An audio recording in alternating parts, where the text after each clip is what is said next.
Bismillahirrahmanirrahim. Assalamualaikum warahmatullahi wabarakatuh. Selamat datang di channel kami, Techbo Repair HP. Teman-teman, gimana? Desember 2021 mendekati pergantian tahun, masih sehat ya? Oke, ini di hadapan kita datang Oppo A57. Jadi seperti biasa tadi karena konsumennya minta buru-buru, ini saya sambil nyari gunting ya. Jadi ini dia tadi kena air.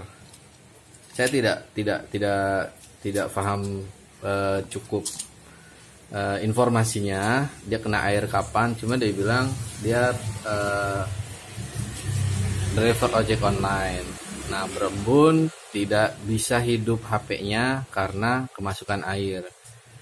Oke, tadi sudah dibawa ke salah satu counter tempat dia nge-base camp ya, atau bahasanya mangkal. Nah, di sana tidak mau menanggulangi kerusakan yang terjadi. Dia minta karena laporannya mungkin sudah diinformasikan. Aduh, bahasanya belibet ya. Apa saya bilang ngopi ya? Jadi gini. Informasi dari user, dan ini pun setelah saya buka ternyata banyak jalur yang kebakar. Oke, ini jalur LCD, ini jalur touchscreen, ini baterai, ini cas ke bagian bawah. Nah, ini jalur sinyal sama headset.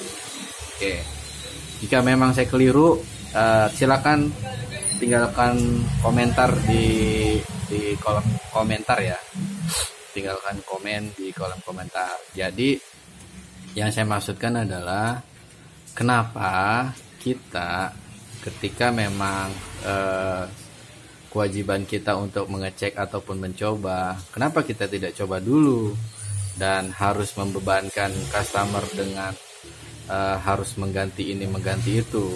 Maka tutorial hari ini saya bagikan adalah ketika memang kita dihadapkan dengan kondisi LCD dia ada bekas-bekas kena air, cobalah dulu ya kan, ambil thinner, saya referensi Cap Cobra, kemudian pakai sikat gigi Oral-B, hati-hati. Dan sekali lagi SOP-nya adalah ketika kita terinformasi HP tersebut bekas kena air, jangan langsung dicas. Sama halnya ketika orang habis mandi megang listrik, ya pasti tewas. Sama seperti itu, HP pun seperti itu. Maka saya selalu mengedukasi kepada user-user saya untuk ketika kena air, stop, cari counter terdekat yang dipercaya. Ya kalau memang si user ini berada di luar kota, ya tinggal nego dengan pihak counternya, Pak, di clean up, bahasa saya sih gitu. Karena ini bekas kena air. Kalau si counternya mengecek tegangan, jangan dikasih. Dan itulah standar saya memperlakukan HP yang kena air. Nah, untuk A57 ini si user mungkin karena keterbatasan dana juga, dia meminta supaya tidak diganti LCD karena dia udah bilang ini udah dibuka oleh counter sebelumnya dan counter sebelumnya minta ganti LCD. Dan ternyata ini saya bersihkan semuanya. Oke, ini tadi udah saya bersihkan, saya kasih angin-angin hangat pakai blower. Oke, alhasil ini baterainya punya dia sepertinya kehabisan baterai ya. Nah, ini pakai baterai stok saya. Alhasil, oke, teman-teman bisa lihat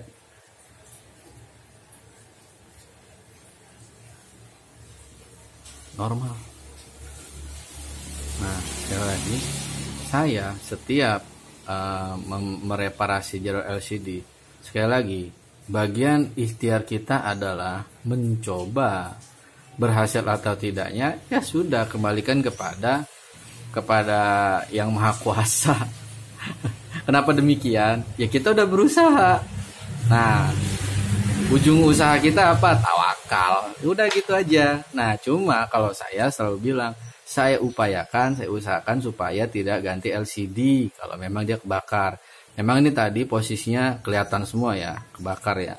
Maka ketika seperti ini dan Dari kasus yang pernah saya posting kemarin itu, kalau nggak salah Advan atau Mito atau Infinix, saya lupa, sama kena air dan itu tidak down.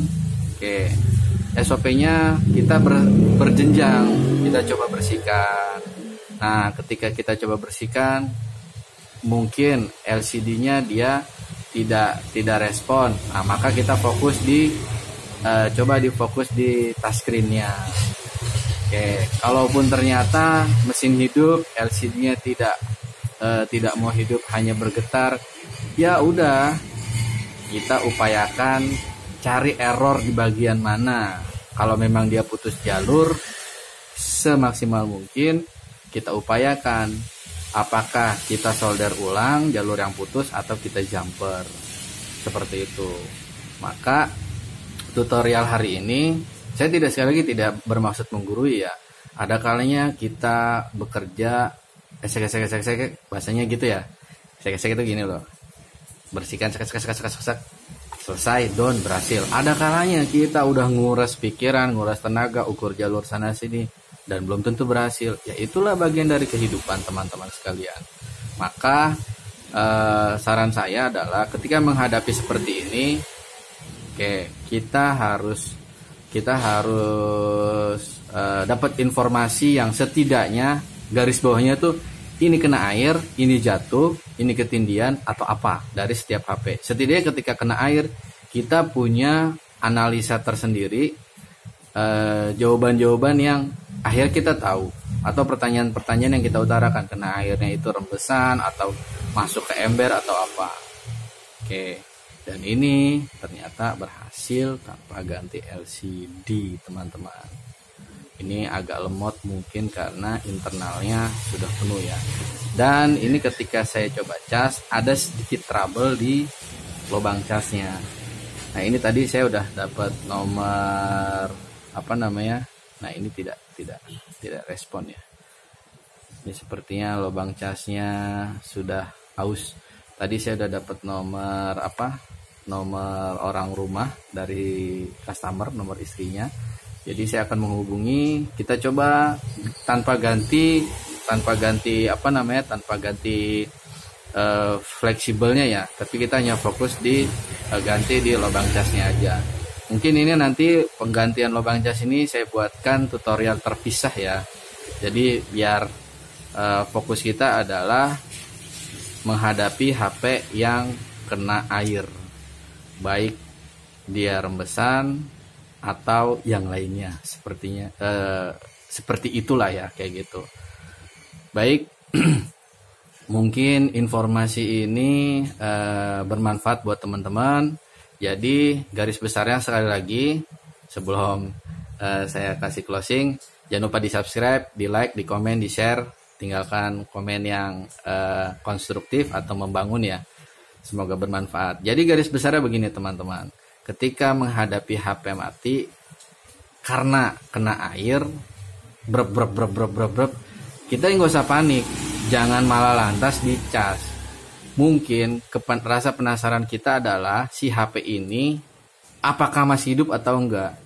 Nah, kalau kita kasih arus listrik, maka yang harusnya dia tidak mengalami konslet, dia konslet. Maka kalau teman-teman punya alat, silakan buka sendiri, hati-hati banyak fleksibelnya, jangan sampai salah cabut. Mungkin bisa ikuti tutorial yang teman-teman pernah lihat di channel lain. Nah, dikeringkan semuanya, bukan masuk ke lumbung beras. Lumbung beras itu mitos, atau jangan dijemur di bawah sinar matahari, karena dijemur di bawah sinar matahari itu itu sangat berpengaruh ultravioletnya kepada mainboardnya ya, atau kepada si HP ini sendiri. Nah, pertanyaannya begini, apakah kita harus mengecek semuanya? Silahkan, tapi sesuai dengan jam terbang teman-teman. Saya rasa ketika kita sudah menghadapi, oh ternyata ini sudah hidup, berarti teman-teman sudah tahu jawabannya. Oke, apakah kita harus mengecek semuanya? Kalau informasi sudah bisa kita analisa dan HP sudah bisa hidup seperti ini, nah kita tahu apa yang harus kita kerjakan. Oke, maka kelanjutan dari garis bawah tadi adalah teman-teman coba bersihkan bagian-bagian yang kena bekas air kayak gitu. Tidak usah panik, kalem saja, terus dikerjakan secara teliti. Oke, semoga bermanfaat informasi kali ini. Jangan lupa selalu berdoa semoga di pergantian tahun 2020 Allah mudahkan kita, berkahi kita dalam setiap pekerjaan ya. Kiranya cukup sekian. Ini hujan-hujan belum ngopi, aduh rasanya gimana gitu. Dan tidak lupa ya, nanti kita tes suaranya juga. Kalau memang semuanya udah oke, berarti kita fokus di ini nih. Nanti saya buatkan video terpisah mengganti konektor cas Oppo A57 ini. Wabillahi taufiq wal hidayah. Assalamualaikum warahmatullahi wabarakatuh.